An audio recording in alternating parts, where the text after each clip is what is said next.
Hello, hello. Welcome to the place for offbeat health professionals who have bravely swapped their healthcare hats for non-clinical creative caps. I'm Caitlin, a psychologist turned copywriter, and this is Healers with Hustles. Alicia White, a mother of two young boys, is the founder of Perth-based company Action and Emergency First Aid Training. As a registered paramedic turned stuntwoman, she has a unique take on injury prevention and management.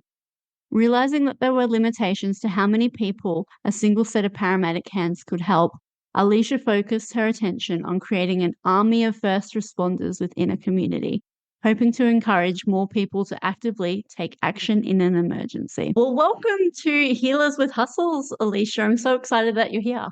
Hello, it's nice to see you. Too. Now, I'm so excited about today's conversation. I feel like your story is one that's incredible. So how about we start at the beginning? Tell me all about your journey from being paramedic to then stunt woman, and now you're in first aid. It's a bit of a shamble, really. When I originally started in paramedicine, I had no idea that I wanted to become a paramedic. I actually walked past a flyer at uni and I was like, oh, yeah, that looks pretty good. So I was doing a different degree. It was science-based, but it was not kind of fitting when I was getting towards the end of the science degree. I was kind of like, oh my God, I don't think I can do the jobs that result from this one. So what's next? And I was like, I haven't even started yet. I walked past a flyer for paramedicine and there was a lot of crossover units and I got to have a bit of time off. And then I finally got accepted, and it was a bit of a weird one because at the time you had to actually be employed by the state ambulance service before you could even study the degree. It's very different now. Yeah, but you were guaranteed a job at the end of it, which was amazing. So really competitive for that reason alone, I think. I think they had several hundred applicants. And so you don't sort of get in on your first go. You usually have to apply a few times. I got in on my second round. Nice. I figured out how hard it was to interview. You had about a 6-stage process where you were doing, fitness tests and group sessions and seeing how you interact. And then you have to do all kinds of just a bunch of different steps. So yeah, when I eventually got into that, I thought, this is my career. This is what I'm going to do for the rest of my life. I was 21. And I was like, this is me set up, right? I was very wrong. And it's not until a few years in where I was like, there's a lot of trauma I'm exposing myself to here. Didn't really think that through when I looked at the flyer. And didn't advertise that on the flyer. No, not at all. Effects of trauma and yeah, you've got to have lifelong things to think about. You can't unsee this. So basically I kind of had enough of it maybe 5 years in, and I randomly turned to my colleague that night after being spat at and abused by so many patients, a standard Friday night. And I was like, what else can you see me doing? Like, I'm only in my early 20s, being subjected to this kind of stuff for the next 40 or so years until retirement is going to have a long-term effect. So I don't think it's going to last. And at that time, I was still young enough to make silly decisions and start again. And I didn't have a mortgage and kids. So I had the freedom to step outside of what I'd started. And she turned around and said, you should be a stunt woman. So we both laughed. And then I went home and Googled it that night. So much like the fire on the wall, someone suggested it. I went, yeah, all right, I'll give it a go. And so 3 weeks later, I was on a plane. I'd enrolled in some course that was over east, based in Perth. And yeah, I fell in love with it. I was like, how do you do this for real? This is a real job. What? And they told me about it. I came back. I asked for leave without pay. They gave me a whole year and a half. At that time in the service, there was a succession of about 5 or 6 suicides of paramedics. It was quite a horrible time. And that was kind of getting closer to my circle as well. So they were handing out the leave without pay willy-nilly. And I was like, okay, I'm going to grab that. And if it didn't work, I had a job to come back to. But in the meantime, I had a good year and a half to give it a crack, and I did, and eventually landed in the Marvel universe. It was basically like being a fan. So it's amazing. super different. Yeah. So one of my spiels when I talk about it in first aid classes is like, I've been hit by cars, I've been set on fire, but I've also treated the burns and I've pulled the people out of the cars too. So I'm pretty well-rounded here. You've done it all. Wow. I love that what you said about that you're just like, "Oh, I'll give it a go." Like, why not? It sounded like it was, like, interesting, curious. Like, have you got a background in, like, adrenaline sports and things like that? I had jumped out of planes and done bungee and fun. I liked to do martial arts and things. So I had a sort of a natural proclivity towards that stuff. But it had never crossed my mind that you could actually do that as a career. As a career. And to be fair, it's for a lot of people that try, it's not a full-time career by any stretch. All stunties have other jobs because it's so inconsistent. And unless you're really fortunate to become like a really core part of a team that is unbreakable, you're pretty much not guaranteed to have regular, consistent work, particularly as a female. It's quite hard. Wow, is that right? Wow. And what was the training like? So when I went over to Queensland, they had a stunt training facility, and there were regular courses where you would learn how to fight for camera. So coming from a martial arts background, it was all about getting close and, protect yourself and keep it all small. But for film, it's the exact opposite. So you have to stand 2 or 3 meters away from the person so you don't hit the artist in the face. And so it felt really unnatural, and you had to relearn all these things. So they would teach you about camera angles and how to sell a hit, how to sell a fall without hurting yourself and be able to get it up and do it over and over and over again. So that existed for a short period of time, but then it sort of disbanded because it was a business and it wasn't making money, I don't think. But from there, it was pretty much all self-taught in terms of you would have a group of stunt performers that you would befriend and you would all train together and do your own thing. Or you would go and specialize. So you would go and specialize in aerial arts or combat or gymnastics or some other discipline in its own right. And then you got to kind of mash them all together to be a jack of all trades, I suppose. Wow, it's so fascinating to think, like you said, like that's a career and people go into it and it sounds like a lot of fun, but I don't know, is it one of those jobs that is on the surface, it sounds like it's quite fun and interesting, but then the reality of it is maybe a little bit different? I think it draws a certain person towards it. And so there's a lot of ego in the industry. And I must have had a bit of that myself, but I was quite off put by a lot of it. And I think that's kind of why I pulled back quite substantially, because when you come from an emergency service, it's all about camaraderie and it's almost paramilitary, it's all about looking after the person standing next to you, and it's just you and you're a team and you look after each other. Whereas in film and TV, it's very much people are all competing for the same limelight. And stunties are not supposed to be seen. So if you're noticed on a film, you're doing it wrong. Yes. But there's still that element of people wanting their time to shine or prove that they have the capability of doing something, because it's a bit taboo to talk about all of the jobs that you've done or how good you are. So you have to show it in a way, but not show it. And there's just all this conflicting kind of emotional stuff that's associated with it. So it's quite hard to navigate. And the people that can do it well go the furthest.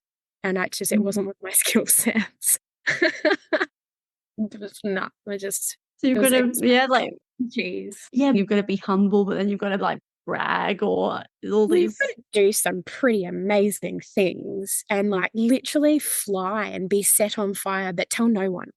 Like it makes no sense. Yeah, And what is that about? Like, why? I think there's a humility aspect to it. And the best performers are the quiet ones that just diligently go about doing their work and doing it well. And their actions speak louder than words. But when you're trying to break into an industry, you don't have that network of people to notice you quietly working away in the background. And so for me, for example, I was doing training 4 or 5 days a week. I had left a well-paying career to, Yeah. friends, family. I moved into state. I had nothing when I arrived. I literally gave up everything you could give up to give it a red hot go. And I just felt like it was never enough. There's a lot of comparison. There's a lot of scrutiny about you physically, your performance, a classic example. One of my friends was doubling for a really famous actress, and she had to do some swimming through some water. And she was a really lean, muscular dancer body type and not an ounce of fat on it. And she lost work because when she was kicking through the water, the light shone and hit her leg, and there was a wobble, which happens when you swim. And they're like, "No, get someone else." And it's like, "Oh, that's a What? lot. It is a lot." And so this happens at scale, but it's normalized within the industry because you do have to look like someone. You are chosen because of your shape and build as well as your ability. And it's not like any other job. You know, when you're good at something, you work hard towards something, you reap the rewards. But with this one, you could be the best at something and still not get work because you're too short. It's absolutely wild. Heartbreaking. Yeah, it's so heartbreaking. Yeah, when you're talking, it reminds me of, well, I don't know that I really know about the industry either, but like modeling, like that Yeah. whole, yeah, it's just, Yeah. That's another industry entirely to itself. I mean, there's lots of, I was told, do some modeling before you join stunts is that so right? that you can get an idea of camera angles and lighting and how to pose and how to stand and all of these things. And I did it to try and help this. Oh, wow. But I did it a very different way. It wasn't interesting like that. I did a lot of prosthetics and all special effects makeup and things that like were characters that were not really me. And it was so much fun. I had some of the best. It's amazing. Yeah. I'm just trying to think, like Marvel, is that like what maybe drew you to like the Marvel universe, like with all of that, like more character building, or how does that? You don't really get to choose Oh what yeah, you're I get to put yeah. So the way Mm. you don't actually have like an agent like actors do. You Right. basically work under a stunt coordinator who says, I know X, Y, and Z. These three people can do that skill and they also look a little bit like that character. So then you get a phone call from a stunt coordinator and you're like, and then you get to come in for a fitting or, the director wants to have a look at you or whatever the case may be. So you're entirely dependent on your relationships that you've built within the industry. And if you struggle to make those relationships, you just won't get work. Right. Wow. Are So you someone that, yeah. there's a skill in that. There's absolutely a skill in that. Oh, so true. Like that networking and yeah. Are you someone like that likes that? Say again, sorry? Are you someone that likes that networking and No. No. So I don't I kind of like the humble people around me. And I take a great satisfaction in just watching their magic unfold in front of you and be like, whoa, I never knew they could do that. Like, I love that. And so it's kind of, I feel very awkward when people are like, oh, you've done this and this and this. And I'm like, yeah, but that was over 12 years. I've done all of these things in between. Like, it's not like bang, bang, bang, bang, amazing things. It's a whole lifetime of working. And I think a few months ago, the West Australian newspaper got a hold of the story, I guess, because I'd been, yeah, it just went wild. I didn't realize that there was a media circle thing that happened. So once you've been in a newspaper, you get phone calls for TV and you get phone calls for radios and things like that. And it just all stemmed from this reporter saying my story a bit out of context, and it was almost like cringeworthy. Oh, It's like, I thought we were going to talk about my new business and the first aid training and that side of it, and they were like, "Perth's coolest mom." And I was like, "Oh my God!" And we didn't I'm so see sorry. it until it had been released, and it was actually my partner's friend saw a photo and he was like, "Hey, what's this about?" And I'm like, "Oh my God, they said they were going to show us it before they even printed it." And just like it, media has the potential to just go wild. So there's a real art in managing that as well. Whoa, like yeah, that whole PR world and Oh, yeah. But to be fair, I absolutely cut that one out and put it in a scrapbook so that I can show my son when he's 18. I was like, "See, that's cool as mom." evidence. That's amazing. But yeah, like how did you, in terms of, I don't know, I'm just thinking from like a psychology point of view where we get ethics, like, shove put it like bluntly, like shoved down our throats. How was that like in terms of like being a paramedic and media and all of that? Do you get, told anything about how to not behave, but Absolutely. Absolutely. So you're representing not just a business and a brand, but you're representing the healthcare system as a whole. And the minute people don't trust in the service as a whole, that undoes the whole bigger picture. And I think we're starting to see a bit of it. We're seeing disgruntled paramedics across the entire country who are rallying for better pay and better conditions and all of this. It's becoming quite public. People are losing faith in the service, and that's dangerous. So that code of ethics is obviously there for a reason. And I didn't get it when I was 21. I was really young. Like, I didn't understand that. I abided by it regardless because it was the done thing. But it's not until now that I've kind of gone, what happens if Australia doesn't believe that when they call 000 that someone is coming to help? That's scary. yeah. And I mean, I was talking to my mum only the other day, and it's like she came to this realization that doctors and hospitals and the system is slow and it's broken, and they're starting to paint this picture. And it's something that we've always known as clinicians. It's not perfect. It is slow. It needs a lot of work, but we kind of understand that it is still a lot better than other countries have it. And Usually. that I think there's a mismatch between the expectation on the healthcare, the mental health services, just that mismatch about what people are expecting to be done, and people taking ownership of their own conditions and their own health, their own illnesses, their own, I don't know how you find it or feel. Yeah, yeah, it's challenging for sure. My husband's a rural doctor, so yeah, Oh, yeah. so we live in far north Queensland, and yeah, he says similar things. People are starting to get a different picture about what the health system looks like. But what do they start replacing it with? Yeah, That's sure. what's scary, right? So you had people suddenly turning to like all these alternative medicines and therapies that haven't undergone the tests of time, the trials, the clinical write-ups and everything. Like, it has the potential to go really wayward, which is scary.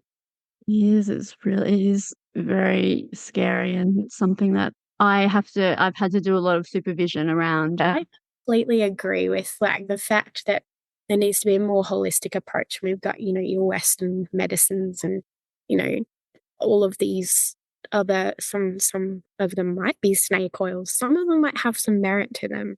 But while they're so separate, it blows my mind the level of marketing. It's like traditional, like Western medicine and giving up a little bit. And they're not marketing themselves the way that these nutrients and these supplements and these snake oil products, they're really good at marketing. Like so good at marketing.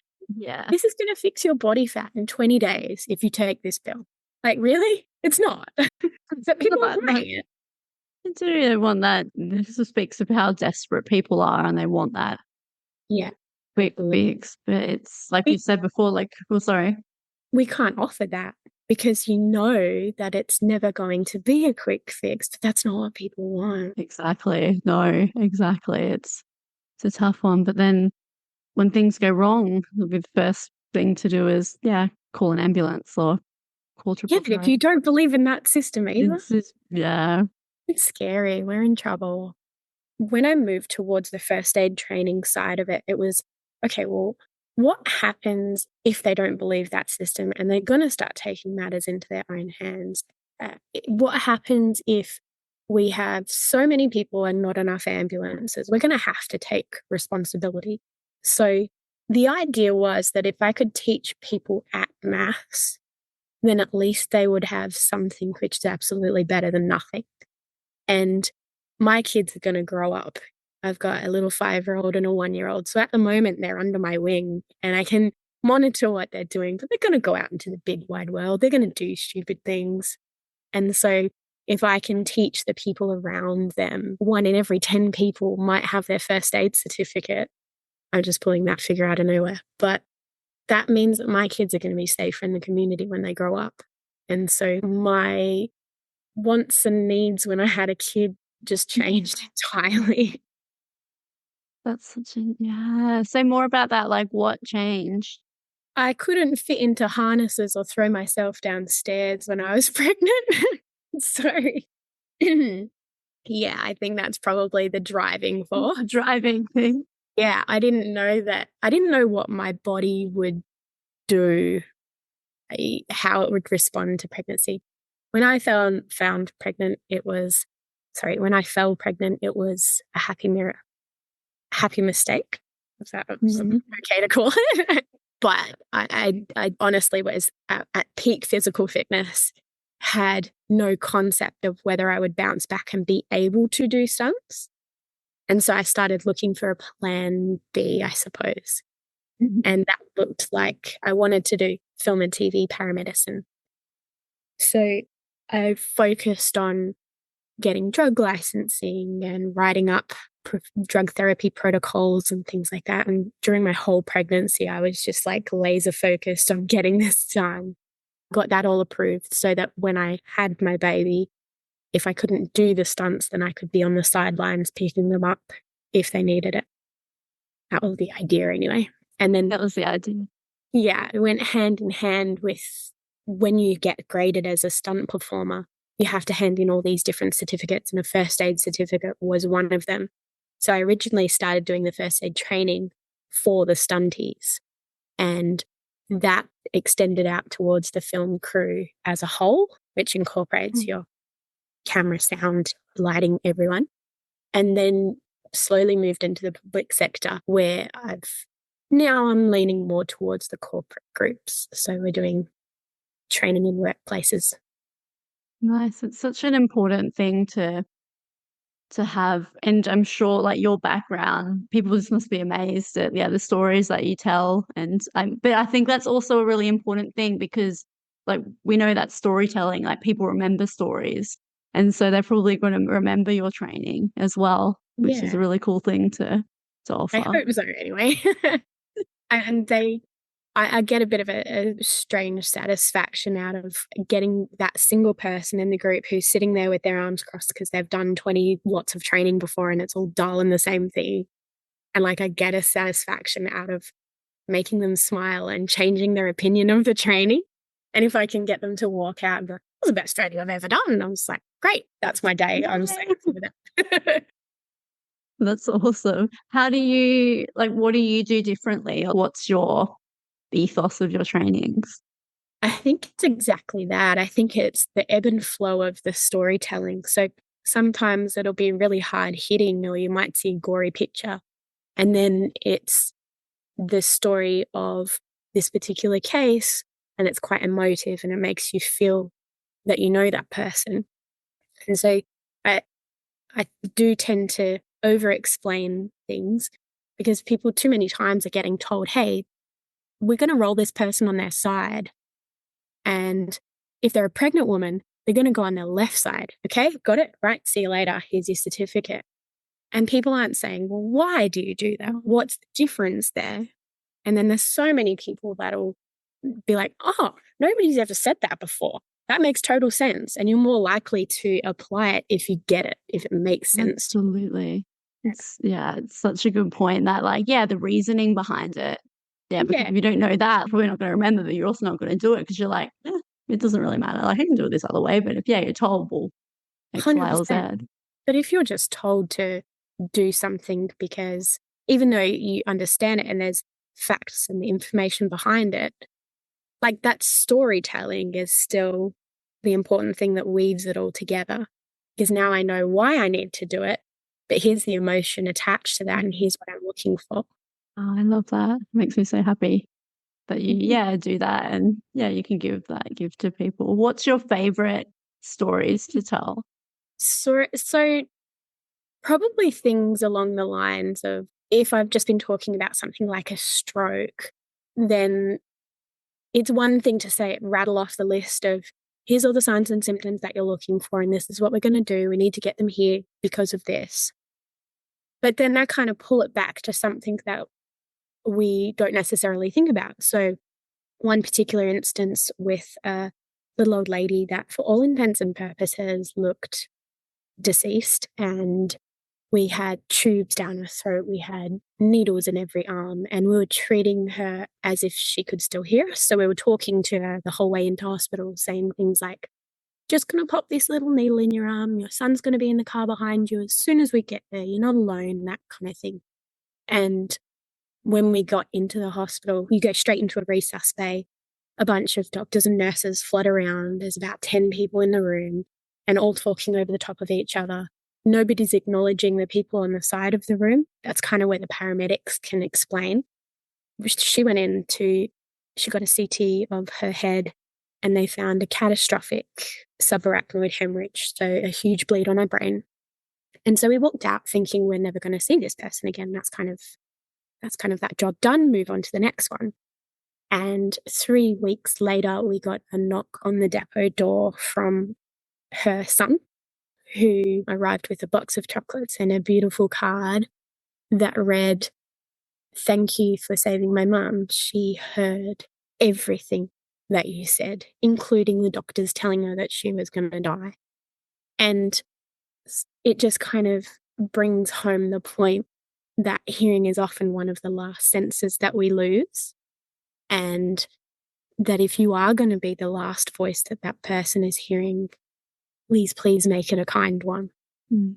You just so stuff like that kind of makes you go, yeah, okay, that makes total sense. I'm going to be more mindful of random acts of kindness. Exactly. That's it. When you're talking, and I feel a bit teary. I'm thinking about my grandma, and we were there when she passed away, and that's what we did. Was talk to her. Yeah, and she probably heard it.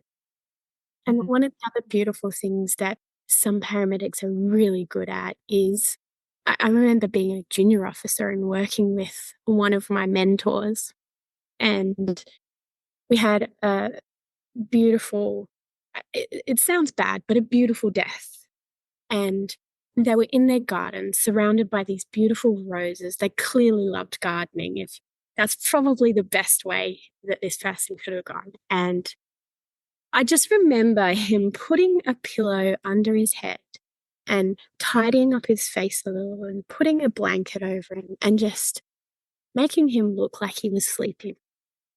And it looked so beautiful. And I said, why did you do that? He obviously can't feel anything. And he said, no, it's for the family. If they can see this person and hold this person, they just look like they're sleeping. And that's so much easier to be the last image that that person sees. So we're setting them up for their management of their trauma and how to work through that as well. And so that's the stuff that people don't see. That's the little things that are going to affect the people that are left behind in a positive light.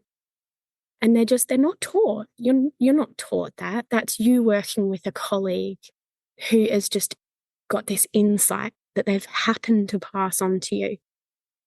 And that's the stuff that I love. That's the stuff that I miss about being a paramedic. Yeah, it's just so right. Like helping people process things or have a nice last image. But like you said, you're not taught that. It's something that is done at a more with your colleagues and their wisdom. You can't be taught it. It's the kind of thing that only experience is going to bring you. And in uni, they focus on the disease, the illness, the problem. Like, it's when you step on road, it's entirely different because it's never just one of those conditions. It's all of them. Because if you have underlying cardiac issues, you also have X, Y, and Z that got you there. And so we're never treating one illness. It's just not the way the system teaches you. Yeah, reminds me of absolutely in clinical stuff. You would absolutely come across that. Yeah, that's it. Like they teach you like depression and like the treatment, the CBT for depression, but no one has just one thing. Like in the research they do because they try their best to find people that, only have symptomology for one thing. But in reality, it's like comorbid with so many different things. And that's exactly it. And you're not taught to separate those out and treat them individually because they're in the person. It's one whole. Yes, exactly.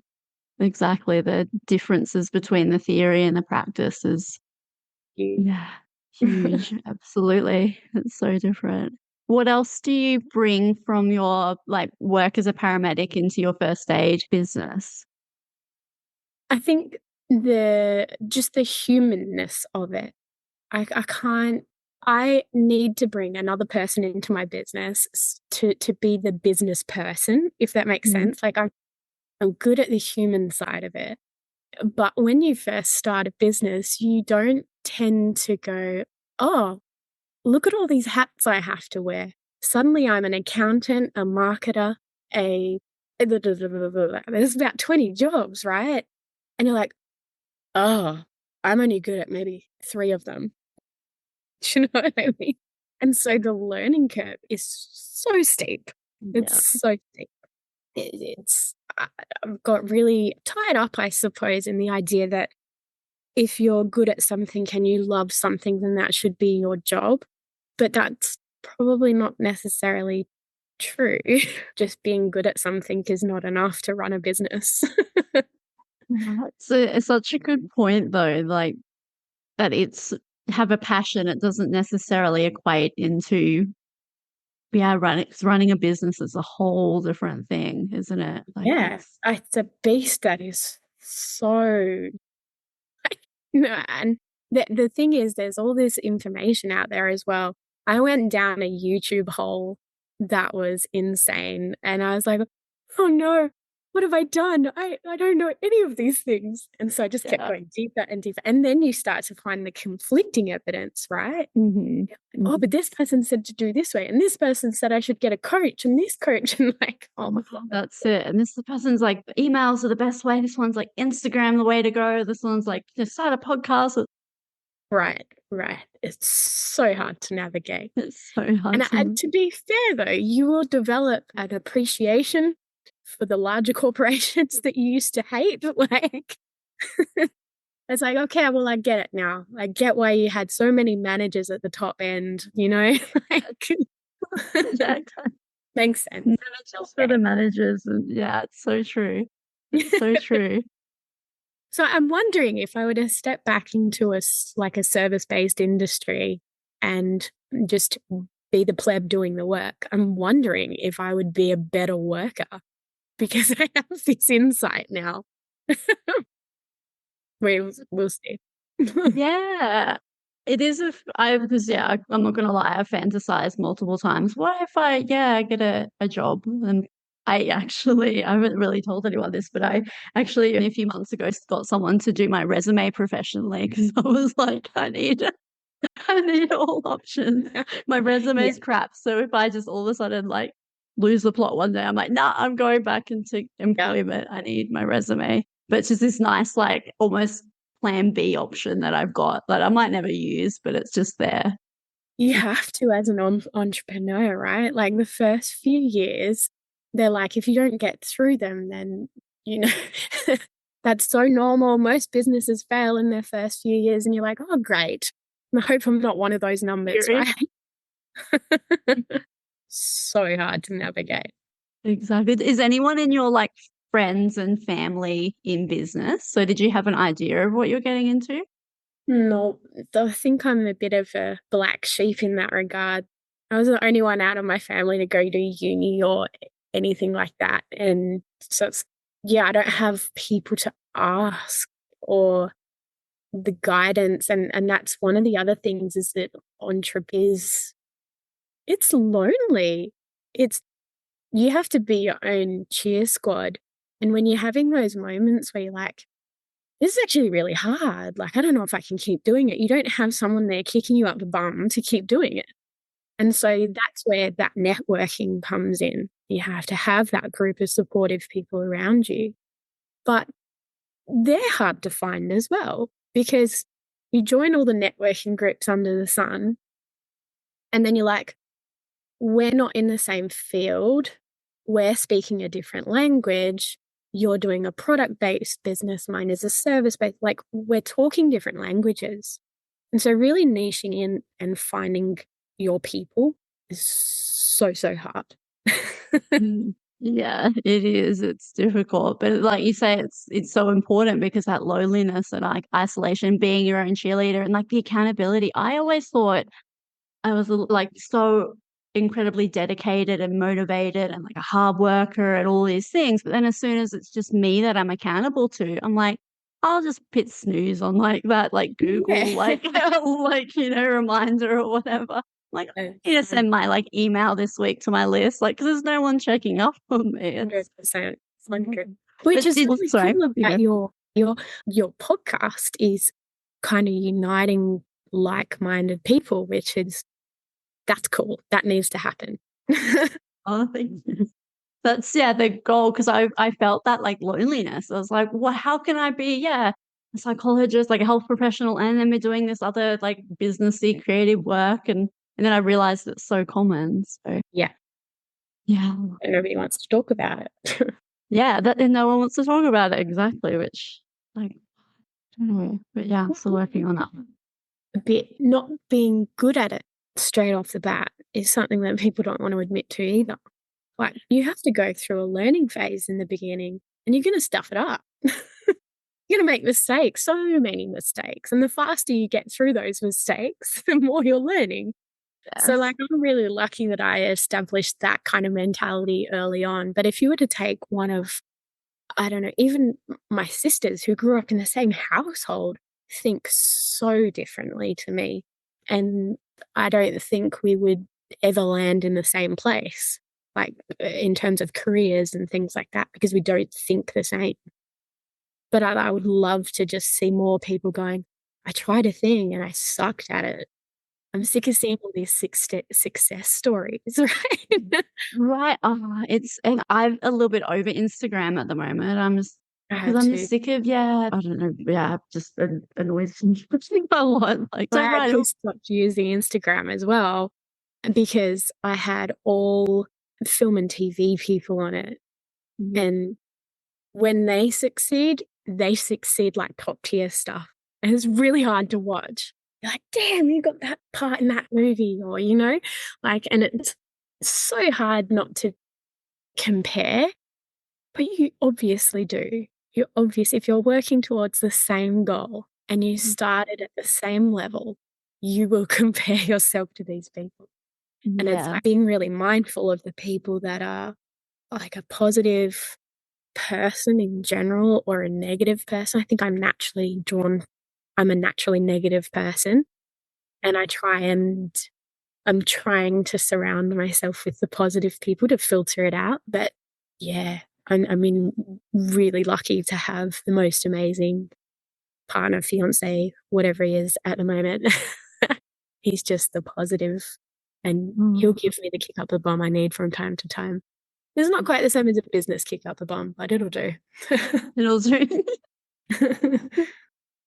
But yeah, it's that comparisonitis, and it's part of human nature, isn't it? But you're right, it can be really difficult in those times to like hold that kind of compassion for ourselves when like our colleagues, like you say, like start at the same level and all of a sudden they're up here.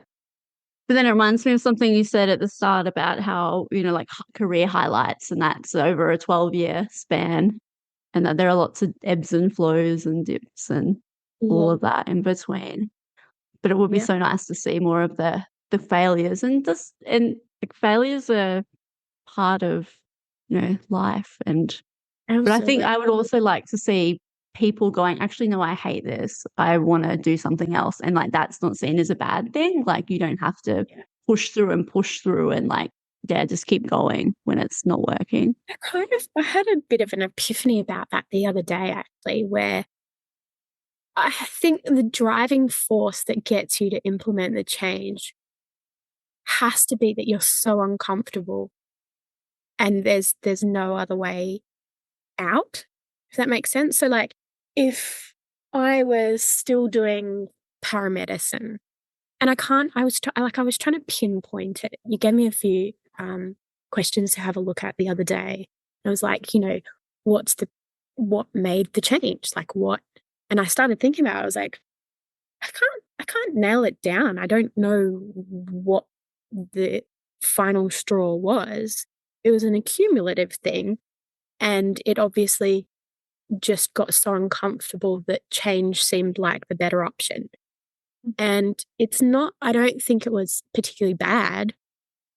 I wasn't in a position where I felt that I couldn't change. So like the circumstances around me allowed for that to happen. But if I felt the same way now that I'm a mother to two young boys and I have responsibilities like a mortgage, I'd probably still be a paramedic, quite honestly. And I would push through it because it had to happen, because it's a stable income and that's what my family needs and other people are depending on me. But my circumstances at the time allowed for that freedom of movement. It would be a totally different story. It's such a good point about that. Yeah, the circumstance and the environment and like where we are at this point in time. And I'm the similar, because I'm so privileged that like I could be like, actually, I'm going to cut down significantly my psychology work and pursue this creative pathway, because I was burnt out and I was just like grappling with the system and like really angry at like the world and everything. And I needed a creative outlet. But yeah. So like, do you know if yours was an accumulative thing too? Is it like a compassion fatigue that prompted you to leave?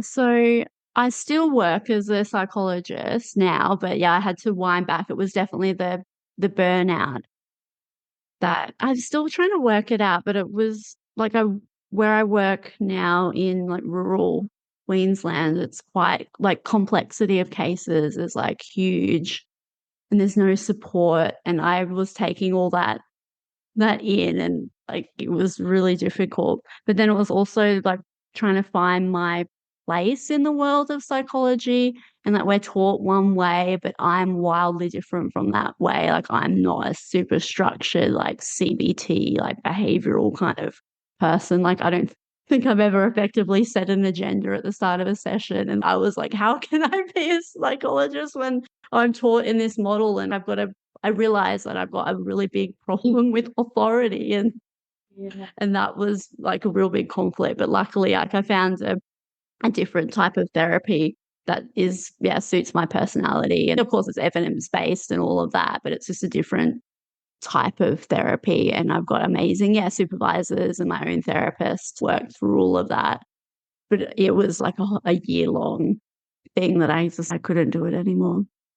That's so similar. Anyone that I've spoken to in the healthcare profession has always said it's broken, or it's not quite right, or something needs to change. Like, that's the general consensus. And the public is starting to catch wind of that. And it's like, well, if the people that are within that system don't believe in it wholly, then how are we supposed to not push it on people or suggest, I don't know how to word it, but, how can we push something that we don't entirely believe in? Yes. And I don't know what the answer is to that. And as soon as someone comes up with an answer, let me know. But like that, I was having a conversation, I think I said earlier, with my mum, and she was very much like, this isn't right and this is broken and we're not getting the things we need. Like, I've got a little nephew who's ASD, quite high level, and he needs a lot of these supports, and they can't come fast enough. And on one side of the scale, it's like early intervention is key and you need to get all these things happening in motion. And then in the next breath, you can't get an appointment for months down the track. So there goes the early intervention theory. And it's like, well, the people who are left there standing dealing with these problems are like, what do you want me to do? We want guidance, but nobody has guidance. There's no solution. And like that there is no solution is so overwhelming for a lot of healthcare practitioners, I think. Yeah. Being part of it, a bigger thing that's just not quite there, and knowing that.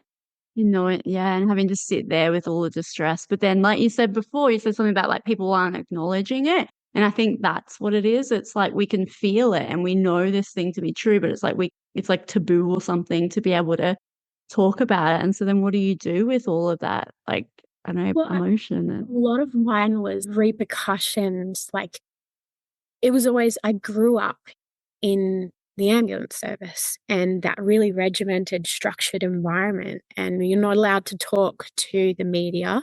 They have representatives that do that for the service as a whole. Like, it's really strict. You're not allowed to, we used to have a saying, no green on the screen.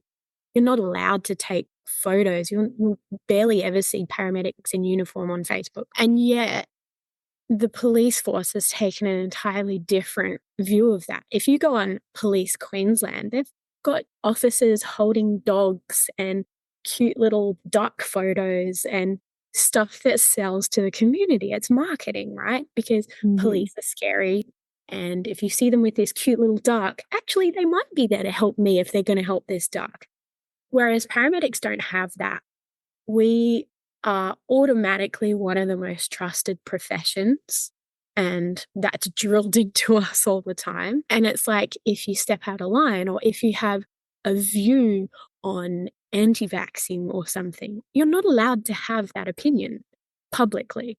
You can have it in your own space, but you're not allowed to put anything other than what the company says to be forward. Yeah, exactly. Yeah, it's a lot of pressure to have that. What if I say something wrong? Am I going to get fired?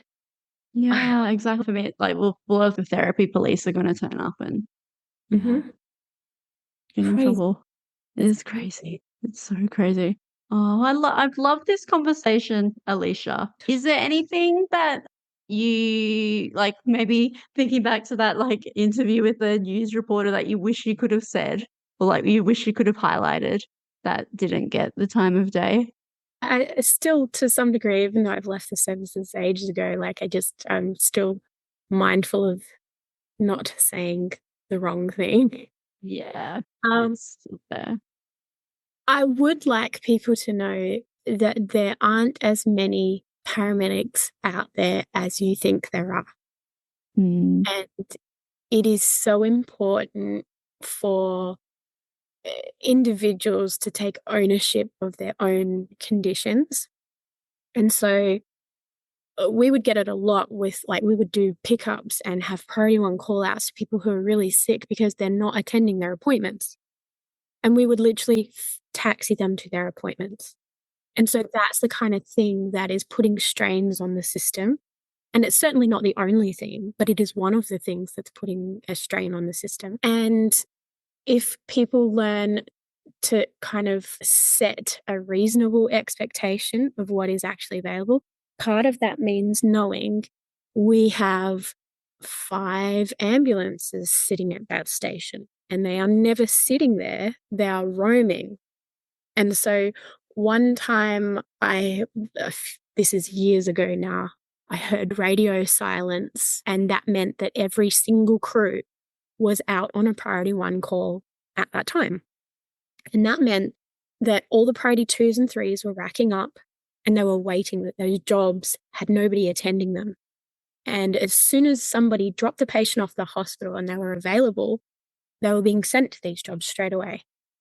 But radio silence in that 5 minutes or whatever it was, I just remember thinking, oh my God, if my mum calls for an ambulance right now, nobody is coming. Nobody is available to come. They are busy. And it's nobody's fault. They are just busy. And we just honestly believe that I call 000, someone gets here in 2 minutes. That's not how it works. We have to drive.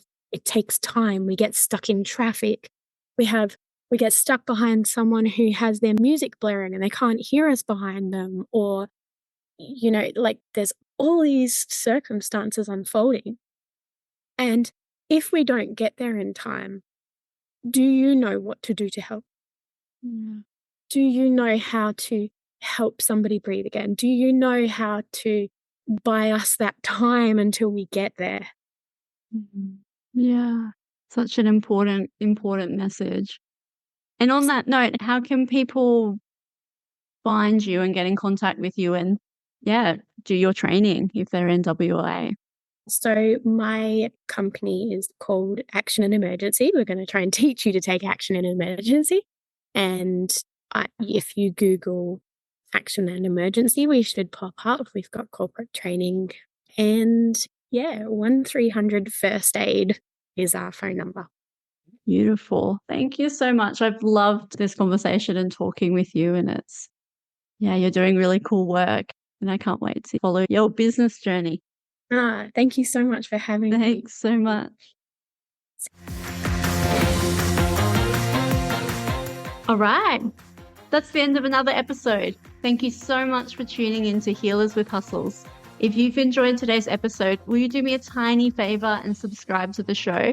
Just tap the subscribe button on your favorite podcast platform and you'll be the first to know as soon as a new episode drops. Thanks so much for listening. Okay, ta-ta for now.